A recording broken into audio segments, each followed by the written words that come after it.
¿Conoces el Paseo de la Reforma en la Ciudad de México? En una avenida muy ancha, muy bella, que va desde el castillo de Chapultepec hasta Tlatelolco. ¿Sabes por qué se llama de la Reforma? Por una serie de cambios muy importantes que se intentaron en nuestro país hace más de 100 años. Reforma significa volver a dar forma o algo, cambiarlo o mejorarlo. Eso es lo que emprendieron un grupo de hombres para remediar muchos males que sufría el país. Ahora te contaremos la historia de la Reforma. La independencia de México, conseguida años atrás, en 1821, no había acabado con los problemas de los mexicanos. El gobierno era débil, no tenía dinero ni recursos para aliviar la pobreza. Escaseaban los alimentos y el dinero no alcanzaba para pagar los sueldos de los empleados y de los militares. Las tierras no se cultivaban, la minería estaba paralizada, pues durante la guerra de independencia los insurgentes habían inundado las minas. El comercio era muy difícil y los artículos extranjeros como telas, tijeras, clavos, muebles, botones, sombreros, cobijas eran más baratos que los que fabricaban los artesanos mexicanos. Estos pronto se quedaron muy pobres, pues nadie les compraba sus productos.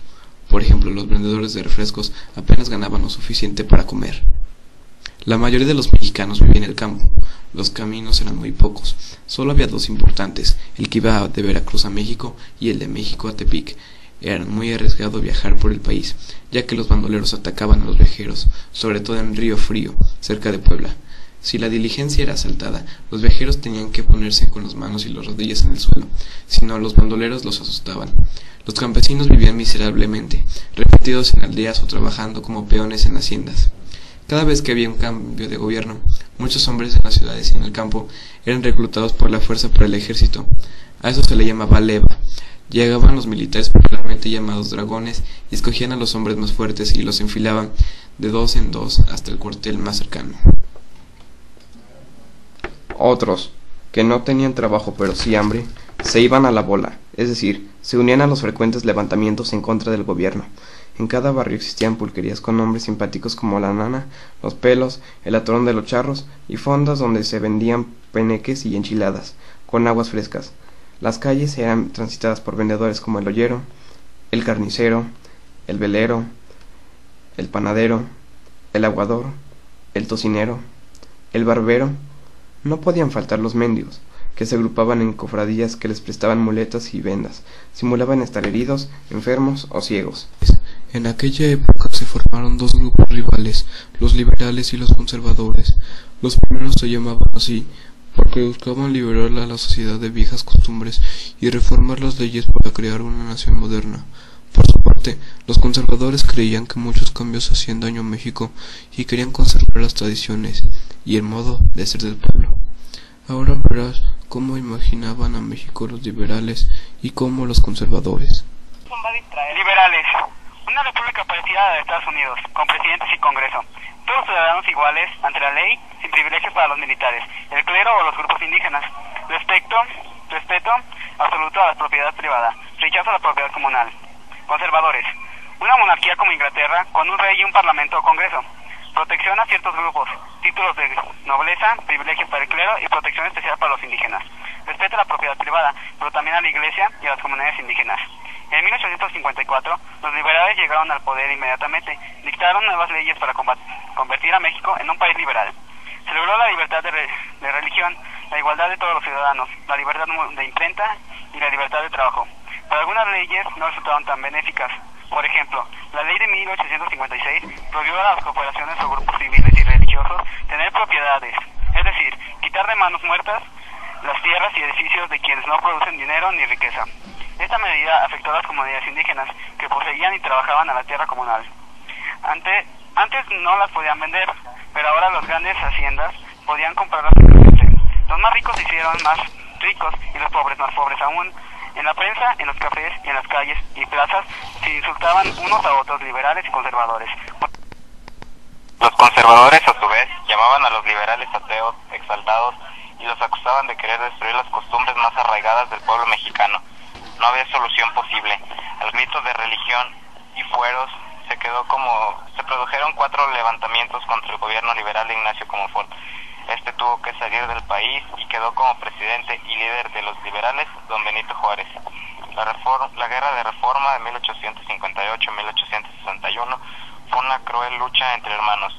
Benito Juárez anduvo de ciudad en ciudad hasta que finalmente triunfaron los liberales y pudo volver a la Ciudad de México a presidir el gobierno. Los conservadores, vencidos, intentaron derrocar al gobierno de Juárez. Acudieron a Europa en busca de un príncipe que quisiera convertirse en emperador de México. Francia ofreció su apoyo, pues tenía interés en influir en el continente americano, en vender sus mercancías y comprar barato plata, algodón, madera y otros productos. Benito Juárez, al ver que el país estaba muy pobre de tanta destrucción y guerra, suspendió el pago de las deudas que México tenía con Inglaterra, Francia y España. Estas tres naciones quisieron obligar a México a pagarles. Los ingleses y españoles, después de oír las razones de los mexicanos, se retiraron. Los franceses, en cambio, declararon la guerra. Batalla de Puebla, 1862. En 1862, el ejército francés, con 6.000 soldados, se acercó a Puebla. El general liberal Ignacio Zaragoza hizo levantar barricadas en las calles y se preparó para la defensa de la República Mexicana. A las 11 de la mañana del 5 de mayo, los franceses atacaron el fuerte de Guadalupe.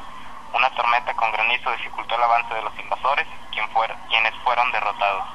Pero la guerra no terminó allí. Los franceses se unieron a los conservadores mexicanos, tomaron Puebla y llegaron hasta la Ciudad de México, donde establecieron un gobierno provisional mientras llegaba Maximiliano de Habsburgo como emperador.